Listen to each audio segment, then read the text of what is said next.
I love this idea of memory consolidation. You might remember from the last chapter how that could be interrupted with concussions or electroconvulsive therapy. How can we reconsolidate memories from a therapeutic standpoint? It's an interesting idea. Invokes McGaw again, Jim McGaw, who's featured in a lot of psychology videos. Always liked him. But Jim McGaw says, well, pharmacologically involving drugs, low-dose amphetamines can help long-term memory in rats. Caffeine has some limited potential in people. So that's the end of my trying to give up coffee. And there's some suggestion that the amygdala enhances memory. And I hope, forgot my parentheses here. There's a clip that is in our folder about the work of Elizabeth Phelps, where the amygdala chimes in, if you will, and ensconces those flashbulb memories more solidly,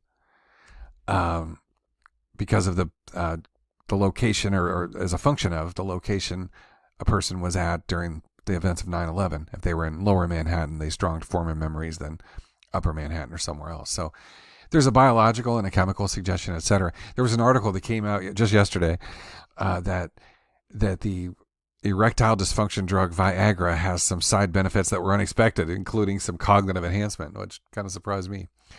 But this idea of memory consolidation and reconsolidation from a therapeutic standpoint, laying it out built on some of McGaw's ideas about consolidation in memory to explore ways psychotherapy techniques can be used to help people with trauma recover.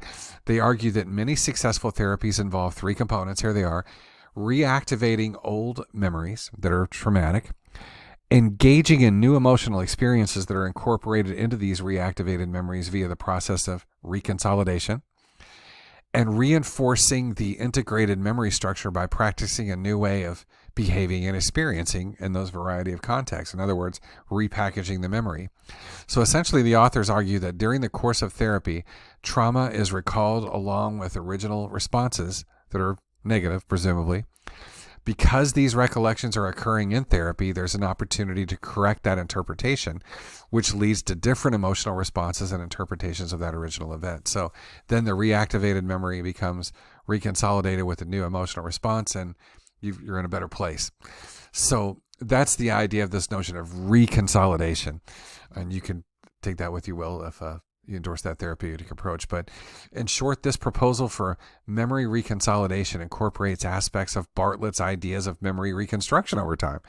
Lane et al. Are suggesting that the very malleability of memory can be harnessed to help people cope with traumatic episodes, as we've just described in the previous slide. So it's really is amazing how memory factors into so many practical aspects of life, and in this case, very positively.